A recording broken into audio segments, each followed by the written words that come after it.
Today our topic is synthesis, which means संयोजन in Hindi. As it is known to all that this chapter is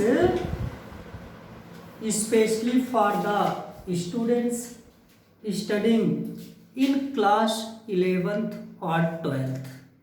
This chapter has been prescribed for in the grammar book for the students of intermediate classes, and this is the second chapter, synthesis. Today we shall discuss on synthesis.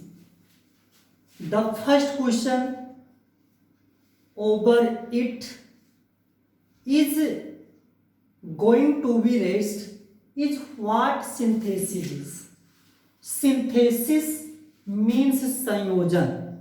Synthesis का मतलब होता है संयोजन. संयोजन means जोड़.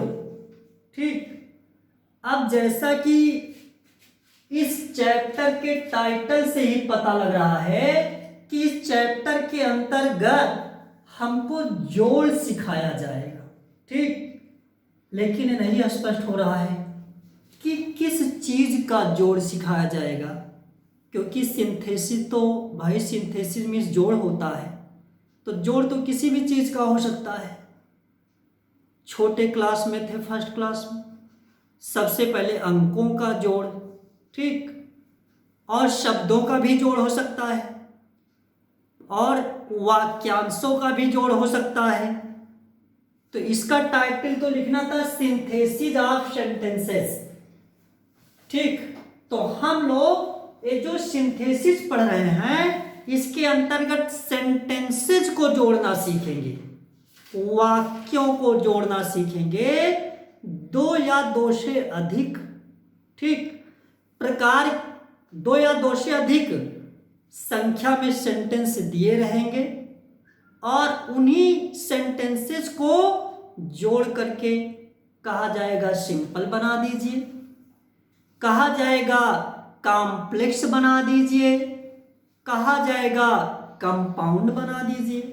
ठीक.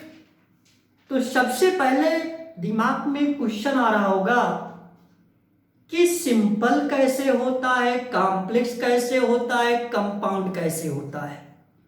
तो आज से आप लोग ये भी जान लीजिए कि सिंथेसिस में 3 प्रकार का सेंटेंस बताया जाता है, सिंपल, कॉम्प्लेक्स, कंपाउंड.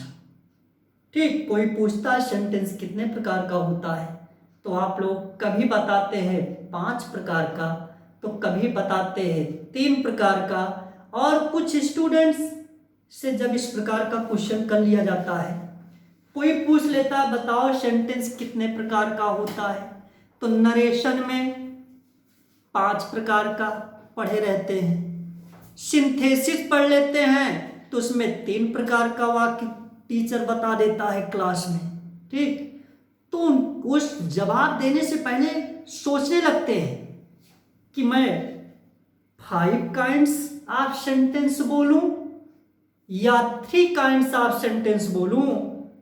तो हमेशा याद रखो ये जो 3 प्रकार का सेंटेंस है सिंथेसिस में आप लोग जो सीखते हैं, ये संरचना के आधार पर सेंटेंस का वर्गीकरण किया गया है. ठीक ना. अगर कोई कहता है कितने प्रकार का सेंटेंस है, तो आप लोग भी पूछ लीजिए कि किसके आधार पर बताऊं. अगर वो कहता है कि अर्थ के आधार पर बताइए, तो आप बताओ 5. अर्थ के आधार पर 5 होता है, 5 प्रकार का होता है, और जिसका नाम है assertive, interrogative, imperative, exclamatory, objective. और अगर वो कहता है कि संरचना के आधार पर बता दो, ठीक, तो संरचना के आधार पर 3 प्रकार का सेंटेंस बताइएगा. ठीक. वो है क्या, कौन कौन से? पहला सिंपल सेंटेंस, दूसरा कॉम्प्लेक्स सेंटेंस, और तीसरा कंपाउंड सेंटेंस. ठीक. तो सिंथेसिस में हम लोगों को 2 या 2 से अधिक वाक्यों को जोड़कर कभी सिंपल बनाना रहेगा तो कभी कॉम्प्लेक्स बनाना रहेगा, तो कभी कंपाउंड बनाना रहेगा। इसी तीन में से कोई एक प्रकार का जो है जोड़ करके सेंटेंस बनाना रहेगा। ठीक, तो सिंथेसिस की डेफिनेशन भी होता है टू कंबाइन। टू कंबाइन मतलब जोड़ना सिंपल सेंटेंसेस, सिंपल वाक्यों को जोड़ करके इनटू वन सिंपल, एक सिंपल बना देना, वन कॉम्प्लेक्स, एक कॉम्प्लेक्स बना देना, या वन कंपाउंड, एक कंपाउंड बना देना ही सिंथेसिस कहलाता है।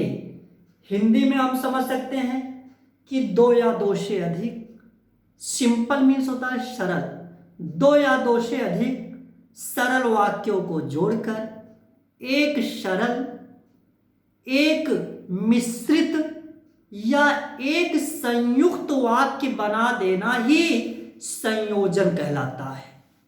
इंग्लिश में to combine two or more simple sentences into one simple, one complex और one compound sentence is called synthesis.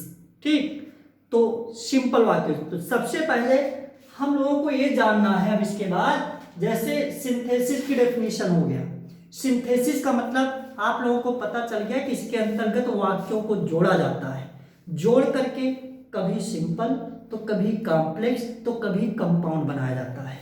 तो अब जोड़ने से पहले सबसे पहले सिंपल वाक्यों को जोड़कर सिंपल ही बनाना सीखेंगे, और उसके बाद देखो डेफिनेशन में भी बार बार अपने मुंह से यही आता है कि सिंपल वाक्यों को जोड़कर।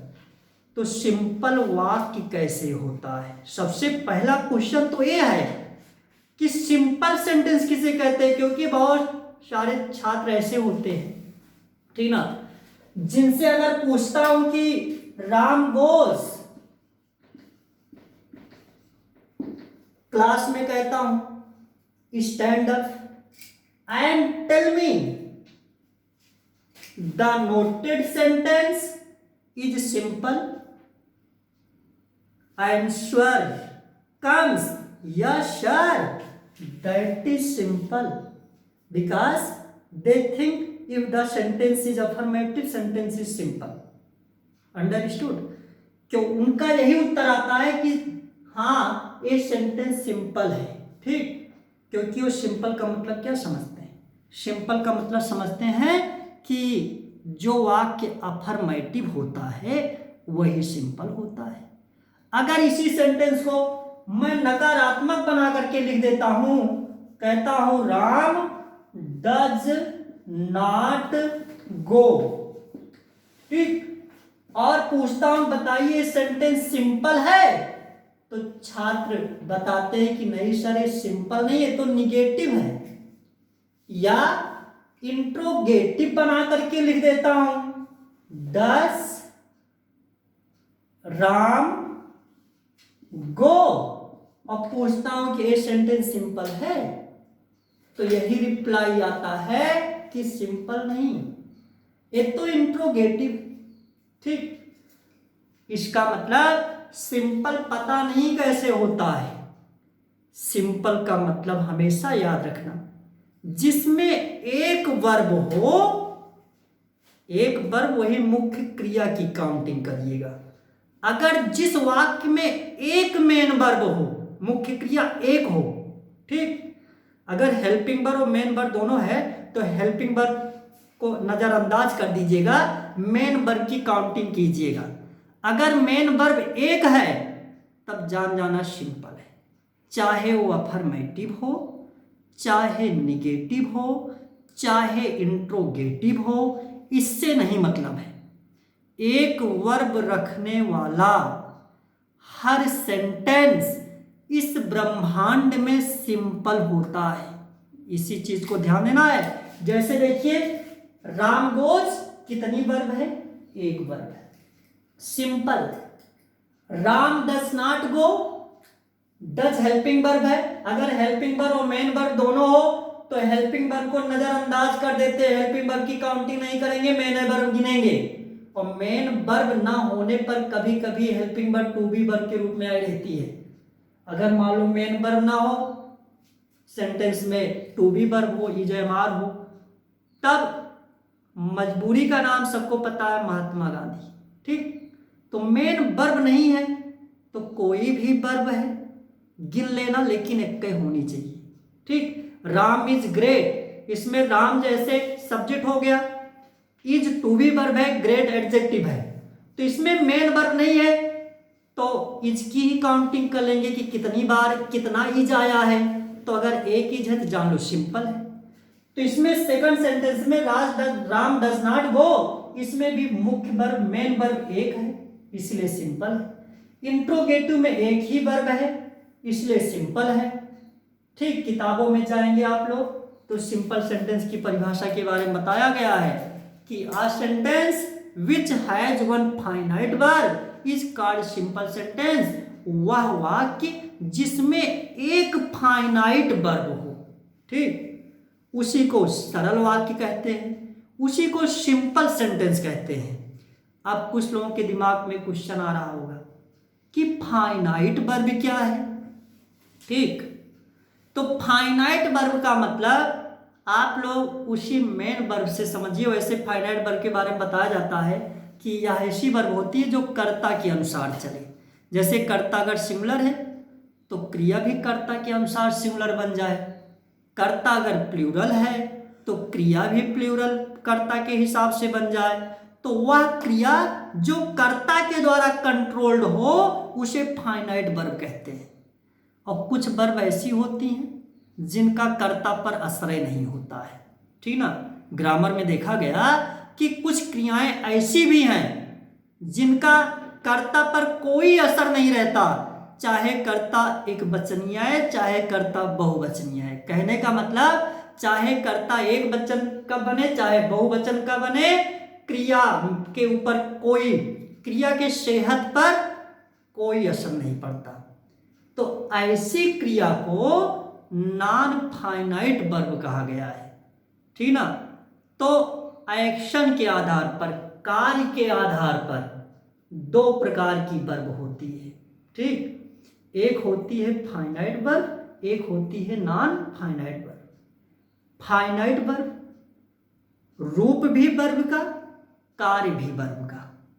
नॉन फाइनाइट वर्ब रूप तो वर्ब का लेकिन कार्य वर्ब का नहीं। जैसे नॉन फाइनाइट वर्ब पूरे ग्रामर में 3 है। कितने नॉन फाइनाइट वर्ब हैं पूरे ग्रामर में? 3 नॉन फाइनाइट वर्ब है। वो भी कौन कौन से हैं इसी सिंथेसिस में भी आप लोग पढ़ेंगे। Participle.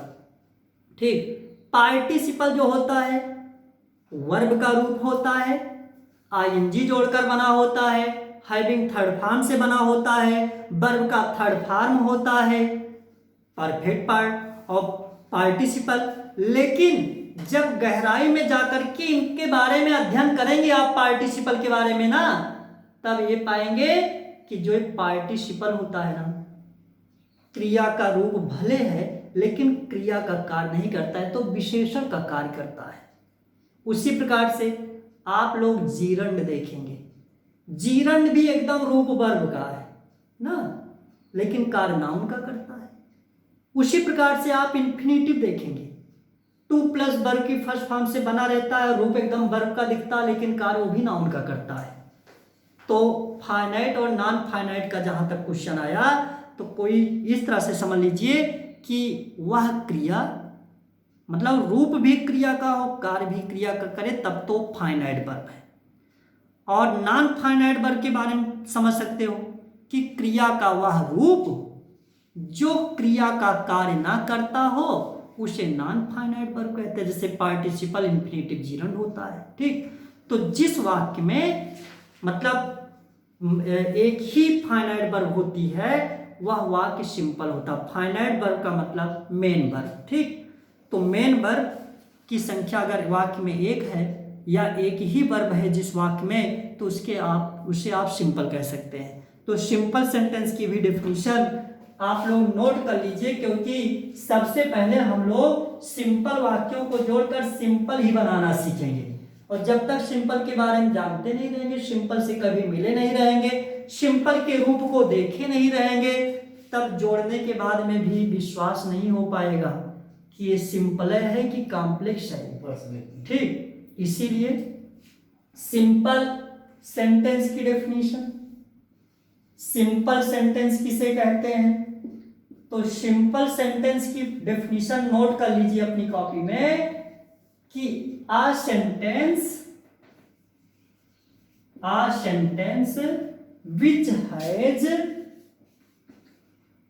which has one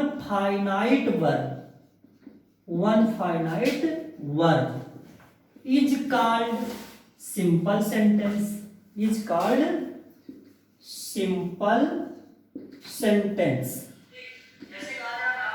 is called simple sentence। या एक डेफिनेशन इसका और भी आप बता सकते हैं। कोई पूछता है सिंपल सेंटेंस किसे कहते हैं, तो जिस सेंटेंस में एक सब्जेक्ट हो, एक प्रेडिकेट हो, ठीक ना, और एक प्रेडिकेट होगा तो एक ही वर्ब होगी। ठीक, तो जिस वाक्य में एक सब्जेक्ट हो, एक प्रेडिकेट हो, उसको भी सिंपल कहते हैं।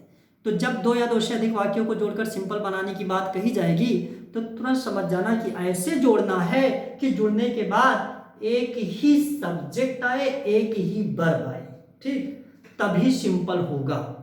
और इसमें होगा जैसे दो वाक्य है तो दो वर्ब रहेंगे, ठीक ना, दो वर्ब आए रहेंगे, या तीन वाक्य है तो तीन वर्ब आए रहेंगे, और तीनों सेंटेंस को कहा जाएगा सिंपल बनाओ।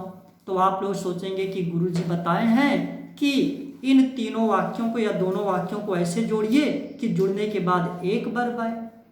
तो मान लो तीन सेंटेंस है ना, और तीन सेंटेंस है, तीनों को जोड़कर एक करना है, सिंपल बनाना है, वो भी ऐसे बनाना है कि एक कई वर्ब आए। तो आप लोग सोच में पड़ेंगे कि दो, मान लो एक वर्ब बनाए तो दो अलग अलग वर्ब हैं, तो दो वर्ब को, दो वाक्य के वर्ब को कहाँ ले जाएं? क्या हटा दें? अगर दो वाक्य के वर्ब को आप हटा देंगे एक वर्ब वाले वाक्य के चक्कर में, ठीक ना, तो भाव भी चला जाएगा, ठीक ना, भाव बदल जाएगा। तो ये भी शर्त है, ऐसे जोड़ो, एक वर्ब वाला वाक्य पाओ और भाव भी ना जाने पाए। भाव चला जाए फिर नहीं हो पाएगा सिंपल आपका। ठीक, भाव बचाओ, एक वर्ब वाला वाक्य पाओ। ठीक, सिंपल सेंटेंस का यही अपना नारा है कि भाव भी बचाओ और एक वर्ब वाला वाक्य भी पाओ, ठीक ना। और एक वर्ब वाला वाक्य पाने और भाव बचाने के लिए ना 8 विधियां बनाई गई हैं।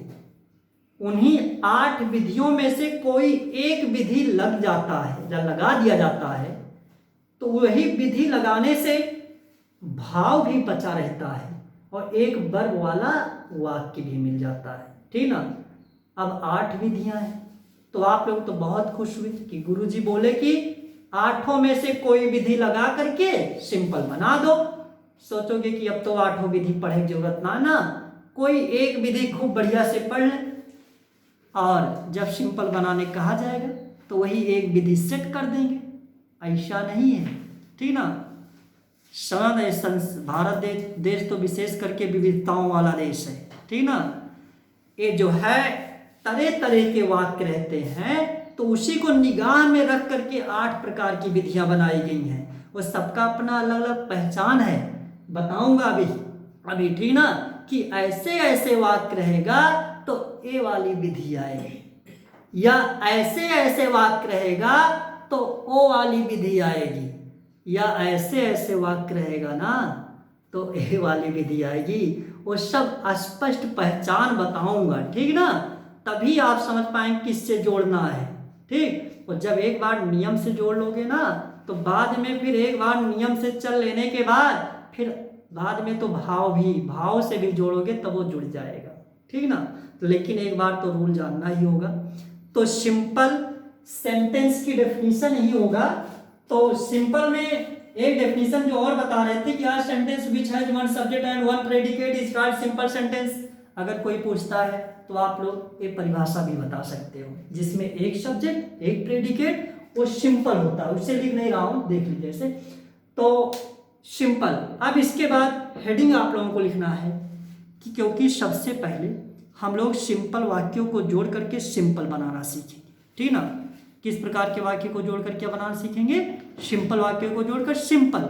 तो हेडिंग लिखा जाएगा to combine simple sentences into one simple sentence, ठीक ना। यही आप लोगों की हेडिंग बनेगी, टू कंबाइन सिंपल सेंटेंसेस। देखिए सिंपल वाक्यों को जोड़ करके सिंपल बनाना, ठीक है, सबसे पहले सीखा जाएगा, ठीक, अर्थात सिंपल बनाना सीखेंगे। तो सिंपल वाक्यों को जोड़कर सिंपल बनाने की 8 विधियां हैं। जैसा कि लिखा गया है, simple sentences are combined into one simple sentence in 8 ways. Simple वाक्यों को जोड़कर सिंपल बनाने की कुल 8 वेज हैं, 8 तरीके हैं, 8 विधियां हैं। और वो कौन कौन से विधियां हैं, पहले इसको नोट कर लीजिए उन 8 विधियों को, ताकि कॉन्सेप्ट क्लियर रहे, ठीक। और वो विधियों में सबसे पहले आता है बाय यूजिंग पार्टिसिपल। पार्टिसिपल के प्रयोग के द्वारा हम लोग 2 या 2 से अधिक वाक्यों को जोड़कर सिंपल बनाते हैं। बाय यूजिंग इन्फिनेटिव, इन्फिनेटिव के प्रयोग के द्वारा। By using nominative absolute, nominative absolute के विधि के द्वारा। बाय यूजिंग नाउन और फ्रेज इन अपोजिशन, नाउन और फ्रेज इन अपोजिशन के द्वारा।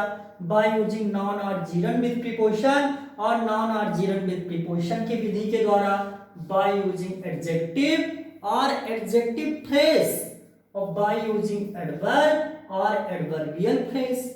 और 8वीं विधि है by using conjunction and, conjunction and के यूज के द्वारा भी हम लोग सिंपल वाक्यों को जोड़ करके सिंपल बनाते हैं।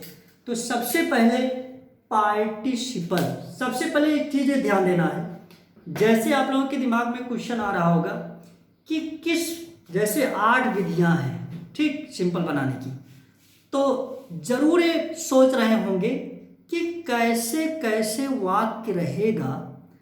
तो हम जानेंगे कि पार्टिसिपल से जुड़ेगा। सबसे पहले पार्टिसिपल से ही जोड़ना सीखेंगे, इसको हम इरेज कर रहे हैं। उसके बाद पार्टिसिपल, कैसे कैसे वाक्य रहेगा, तो इन वाक्यों को पार्टिसिपल से जोड़ते हैं। तो हमेशा याद रखिएगा कि दोनों वाक्यों की हिंदी निकालिएगा, और हिंदी निकालने के बाद अगर ये जान पड़े कि इनमें एक के बाद एक कार्य हुआ है, तो तुरंत समझ जाना कि इन वाक्यों को पार्टिसिपल से ही जोड़ा जाएगा, और किसी विधि, अन्य विधि के चक्कर में नहीं पड़ना है। फिलहाल ये जानना है कि पार्टिसिपल सबसे पहली विधि, सबसे पहली विधि जो है सिंपल वाक्यों को जोड़कर सिंपल बनाने की है, वो आप लोगों का है पार्टिसिपल, ठीक। ऐसे पार्टिसिपल सुंदर तरीके से लिखिए, पार्टिसिपल। अब जोड़ने से पहले इसके बारे में जानना जरूरी है कि आखिर पार्टिसिपल है क्या, ठीक ना। तो पार्टिसिपल को हिंदी में कहते हैं कृदंत प्रत्यय, कृदंत प्रत्यय। पार्टिसिपल को हिंदी में बोला जाता है कृदंत प्रत्यय, ठीक। जो संस्कृत और हिंदी पढ़ रहे होंगे, कृदंत प्रत्यय जानते होंगे कि कृदंत प्रत्यय होता है जो वर्ब का भी कार्य करता है, और जरूरत पड़ने पर वही एडजेक्टिव का भी कार्य करने लगता है, ठीक ना। तो पार्टिसिपल मीन्स कृदंत प्रत्यय। और पार्टिसिपल है क्या, जैसे इंग्लिश में ही कोई इच्छुक हो कि बताया जाए कि कैसे जानेंगे कि यही होता है पार्टिसिपल, ठीक। तो पार्टिसिपल के बारे में आप हमेशा याद रखिए, पार्टिसिपल एक प्रकार की नॉन फाइनाइट वर्ब है। नॉन फाइनाइट वर्ब के बारे में मैं डिस्कस कर चुका हूं, ठीक, कि ये जो है रूप तो वर्ब का रहता है लेकिन कार्य वर्ब का नहीं करता है, ठीक। तो पार्टिसिपल किसे कहते हैं? पार्टिसिपल की डेफिनेशन आप इस तरह से बना सकते हैं कि क्रिया का वह रूप जो विशेषण का कार्य करता है, पार्टिसिपल कहलाता है। तो पार्टिसिपल को अंदर अंदर समझ लीजिए एक प्रकार का एडजेक्टिव होता है। जहां भी कहीं कोई क्रिया दिखे, उसकी हिंदी निकालने पर उसके बारे में चिंतन करने के बाद आपको ऐसा जान पड़े ये तो दिख क्रिया रही है लेकिन कार्य एडजेक्टिव का कर रही, नाउन या प्रोनाउन की विशेषता बतला रही है, तो तुरंत समझ जाना वो क्रिया वैसे ऊपरे से दिख रही है, क्रिया नहीं है, वो एडजेक्टिव है। और कोई भी क्रिया एडजेक्टिव का कार्य करती हुई मिलती है तो ऐसी क्रिया का नाम ग्रामर बनाने वालों ने पार्टिसिपल रख दिया है। ठीक, तो पार्टिसिपल का मतलब आप लोग समझ गए होंगे कि क्रिया का रूप होता है, अर्थात एक क्रिया होता है, और एडजेक्टिव का कार्य करता है, विशेषण का कार्य करता है, और इसी को पार्टिसिपल कहा जाता है। In English we can define participle in this way: a form of verb that does the work of an adjective is called participle. क्रिया का ऐसा रूप जो विशेषण का कार्य करता है वो पार्टिसिपल कहलाता है। इसको नोट कर लीजिएगा कि पार्टिसिपल किसे कहते हैं। ठीक, और पार्टिसिपल के काइंड्स भी आपको जानना होगा। एक पार्टिसिपल 3 प्रकार का होता है। ठीक, पार्टिसिपल कितने प्रकार के होते हैं, डेफिनेशन नोट कर लीजिएगा, और इसके काइंड्स बता रहा हूं कि काइंड्स इसके 3 होते हैं। ठीक, देयर आर थ्री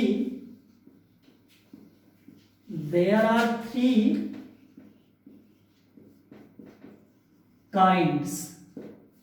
पार्टिसिपल के 3 काइंड्स होते हैं। सबसे फर्स्ट जो होता है इसको हम लोग प्रेजेंट पार्टिसिपल बोलते हैं, प्रेजेंट पार्टिसिपल, और सेकंड को परफेक्ट पार्टिसिपल, परफेक्ट पार्टिसिपल, और थर्ड को पास्ट पार्टिसिपल, पास्ट पार्टिसिपल। ठीक, present participle, perfect participle, past participle, 3 प्रकार के होते हैं पार्टिसिपल, और इन सबका कार्य एडजेक्टिव का है, सब विशेषता बतलाते हैं। और प्रेजेंट पार्टिसिपल बनता है वर्ब के फर्स्ट फॉर्म में आईएनजी जोड़ देने से। ठीक, और परफेक्ट पार्टिसिपल बनता है हैविंग और प्लस वर्ब का थर्ड फॉर्म लिख देने से। पास्ट पार्टिसिपल वर्ब का थर्ड फॉर्म ही होता है। तो इस प्रकार से हम देखते हैं कि वर्ब के फर्स्ट फॉर्म में आईएनजी जोड़ देने से जंप है जंपिंग कर दे, वॉक है वॉकिंग कर दे, या हैविंग वॉक्ड कर दे, या वॉक्ड ही कर दे, तो कुल मिलाकर के वर्ब का रूप ही तो है। ठीक, तो वर्ब का वह रूप और ग्रामर बनाने वालों ने, या जब हम लोग भी इसके बारे में, ऐसी क्रियाओं के बारे में गहराई में जाकर के सोचते हैं ना, देखते हैं, अध्ययन करते हैं, तभी पाते हैं कि बाहर से तो वर्ब दिख रहा है लेकिन अंदर से एक विशेषण का कार्य कर रहा है। तो तुरंत समझ जाते हैं कि इसका मतलब एक पार्टिसिपल है। पार्टिसिपल की डेफिनेशन क्रिया का ऐसा रूप, ठीक, क्रिया का रूप हो अर्थात क्रिया ही हो देखने में लेकिन कार्य विशेषण का कर रहा हो, उसी को पार्टिसिपल कहते हैं। आप form of verb that does the work of an adjective is called participle. और पार्टिसिपल 3 प्रकार का होता है, present participle, perfect participle, past participle. ठीक, और प्रेजेंट पार्टिसिपल वर्ब के फर्स्ट फॉर्म में आईएनजी जोड़ने से perfect participle having third form, और पास्ट पार्टिसिपल वर्ब का थर्ड फॉर्म होता है। ठीक, अब इसके पहचान के बारे में भी जैसा कि बात कर चुके हैं कि कैसे कैसे वाक्य रहेगा, तो हम लोग जानेंगे कि पार्टिसिपल से जुड़ेगा। तो अब एक एग्जाम्पल के माध्यम से समझते हैं। जैसे है कि ही सा आ डेंजर। फुल स्टॉप, उसने खतरा देखा। आगे है ही रिटर्न, वो लौट पड़ा, फुल स्टॉप। अब ब्रैकेट में ऐसे दिया रहता है सिंपल, तो हम लोग ये समझते हैं कि इन दोनों वाक्यों को जोड़ करके सिंपल बनाना है। सिंपल में सरल वाक्य बनाना है, ठीक। तो सबसे पहले दिमाग में क्वेश्चन आता है कि सिंपल बनाने की तो 8 विधियां हैं, कौन सी विधि यहां पर अप्लाई होगी, कौन सी विधि का यूज करें कि आसानी से सिंपल बन जाए, ठीक ना। तो सबसे पहले दोनों की हिंदी निकाल लेना होगा। जैसे ही सा अ डेंजर, उसने खतरा देखा, दूसरा है वह लौट पड़ा। तो पहले कौन सा कार्य उसने किया, जा रहा था, खतरा देखा, फिर कौन सा कार्य किया, लौट पड़ा। एक के बाद एक कार्य हुआ है। जितने भी वाक्य हैं सब में ऐसा जान पड़ रहा है कि इनमें एक के बाद एक कार्य हुआ है।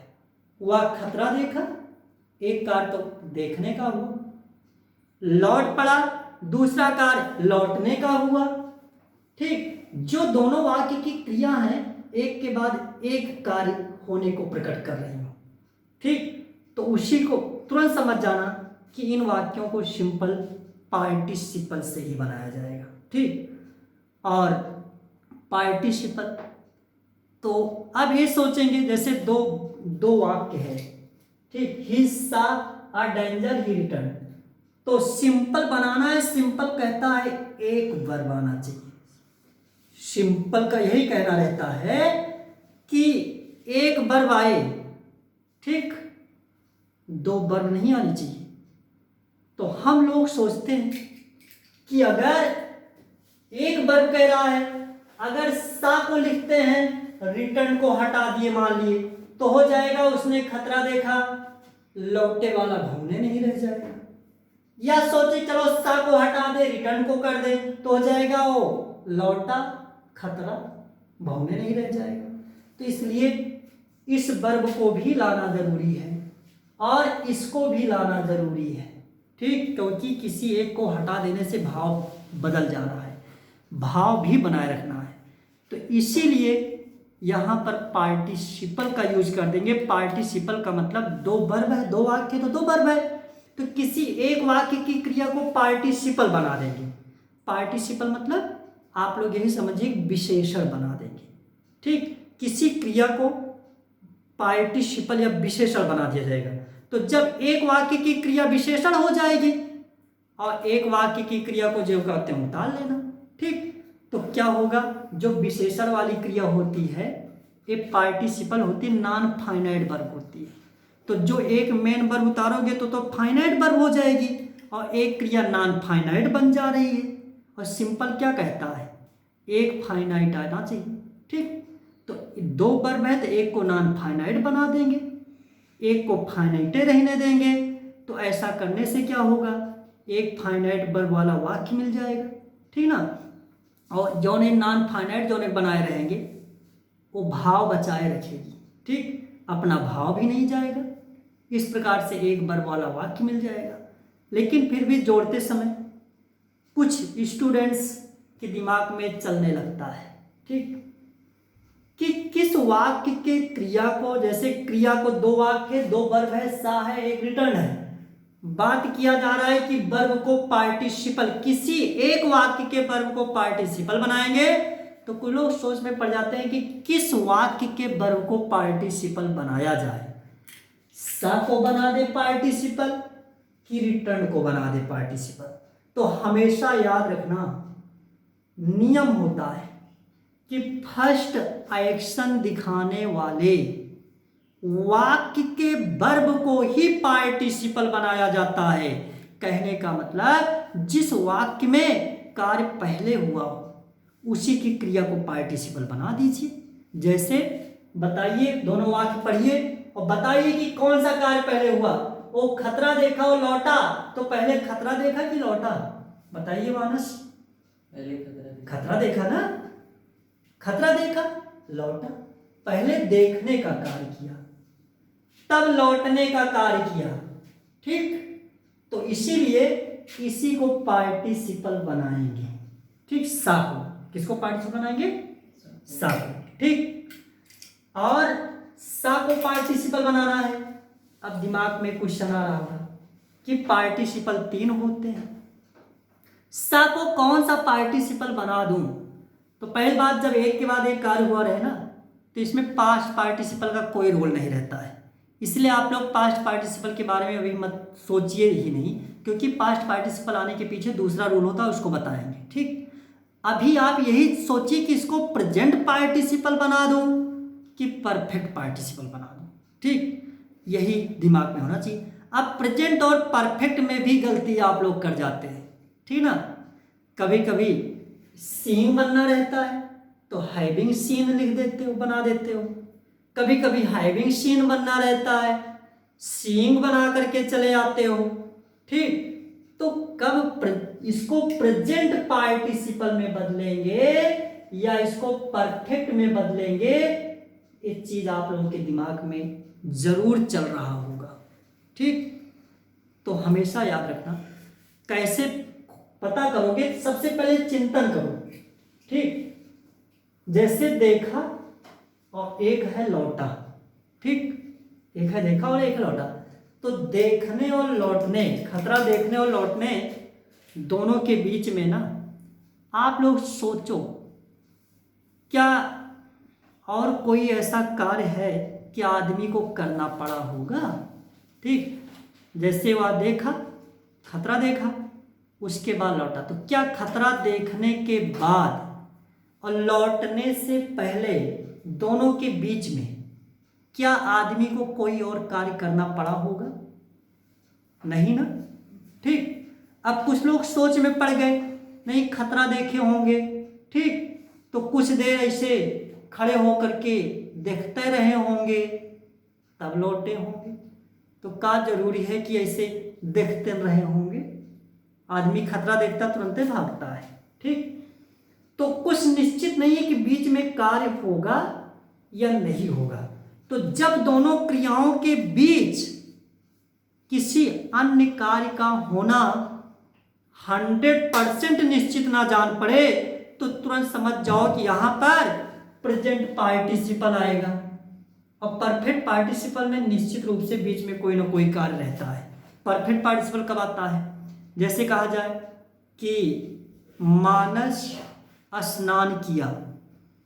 मानस एक लड़के का नाम है, ठीक ना। मानस स्नान किया, वो आगे कहा जाए वह स्कूल गया।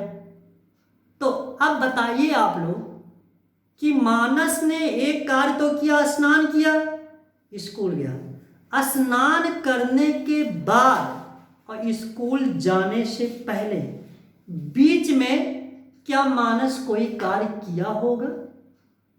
बताइए, किया होगा ना, करना पड़ा होगा ना। ठीक, नहाया, ये नहीं कि 2 लोटा पानी डाला चल पड़ा स्कूल के लिए, ऐसा संभव नहीं है। स्नान करेगा, ठीक, उसके बाद जो है कपड़े वगैरह चेंज करेगा। ठीक, स्कूल चलने से पहले लाख के बचेगा, बीच में कार्य करने से नहीं बच सकता है। तो इसीलिए जो बात किया ना, इसको परफेक्ट पार्टिसिपल बनाएंगे। ठीक ना।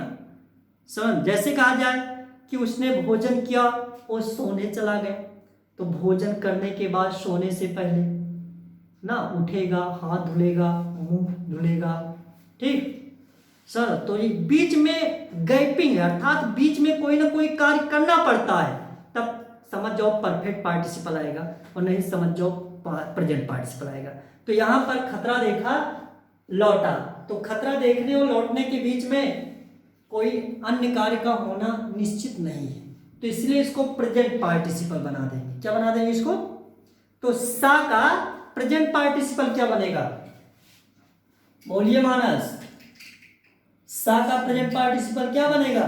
सा का फर्स्ट फॉर्म सोचो, सी, और इसी सी में आईएनजी जोड़ दो, सीइंग।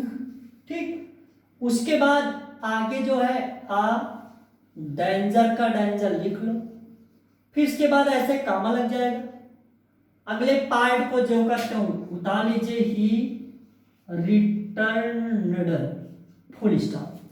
अब ये आपका सेंटेंस सिंपल बन गया। ठीक, सिंपल कैसे बन गया? क्योंकि इसमें एक वर्ब आ गया। एक वर्ब आया नहीं आया? कुछ लोग सोच में है कि एक वर्ब कहाँ है, इसमें तो हमको दो वर्ब दिख रहा है, एक सीइंग और एक रिटर्न। अरे सा जो है ना, सीइंग बनाया गया है। सीइंग का मतलब पार्टिसिपल बना दिया गया है। पार्टिसिपल मतलब विशेषण है, इसकी गिनती विशेषण में करिए। इसको कभी भी अब मत मानो कि ये वर्ब है, एडजेक्टिव है तो एडजेक्टिव है। ये आर्टिकल है, आप लोग जानते ही होंगे। A and the, A danger noun है। ठीक, ए सब्जेक्ट है क्योंकि इसकी अपनी क्रिया है। ठीक, और ए वर्ब है। तो पूरे वाक्य में देखा जाए एक वर्ब है। अगर मान लीजिए वर्ब नहीं मानने को तैयार हो कि नहीं ए भी वर्ब है, तो कहो इसका नाम नॉन फाइनाइट वर्ब है। यही है फाइनाइट वर्ब। तो सिंपल कहता है एक फाइनाइट वर्ब हो सिंपल है। और इसकी हिंदी क्या है? हमेशा याद रखना, पार्टिसिपल की हिंदी होती है, हिंदी में इसकी पहचान होती है, अंत में ना कर करके हुए रहता है। वह कूद कर भाग गया।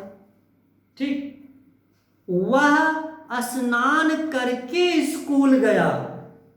मैंने उसे दौड़ते हुए देखा।